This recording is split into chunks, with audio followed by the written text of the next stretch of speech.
Hey guys, now that we have the top all glued up, I can actually start laying out and figuring the actual lengths for all my parts.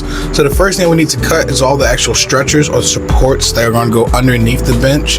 These are going to run the full width of the actual bench top, but they're going to be half lapped into the ledgers or the sections that are going to be attached to our aprons. That would kind of make sense after we get everything cut and over here on the bench top, so you can kind of see what each part ends up being. But the first thing we need to do is cut all the stretchers to the proper length, and then we can head over here to the bench top and start laying out the half lap joints. These are going to be half lapped again into the stretchers that are going to actually attach to the back side of the apron.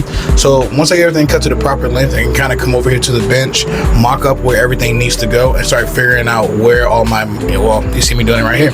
Right now, first thing I'm doing is actually marking where each one of the stretchers are going to tie into each one of my horizontal apron supports. I don't really know what to call those pieces. There's going to be a board that runs along the back side of my apron that's going to allow all of my stretchers or these supports to actually rest on.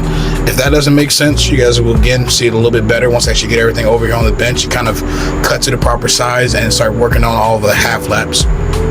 But as you guys can see here, those two boards on my bench are going to be the actual apron supports, and then the rest of these are going to be the supports that are going to run horizontally across the bench. So what I'm doing now is kind of taking a pencil mark and marking the thickness of each one of these apron supports on each one of my stretchers, so that way I can know exactly how much I need to half lap out. And then we're going to go over to the table saw, set up a dado set, and get everything dialed in so I can actually batch out all of the half lap joinery that's going to need to be done for this workbench. It's quite a bit of it, but one thing I can say is as it starts to come together, it makes a little bit more sense. I definitely wish I had more close-ups of the actual process, but you guys will kind of see that as the bench comes together. If you guys have enjoyed, let me know down below.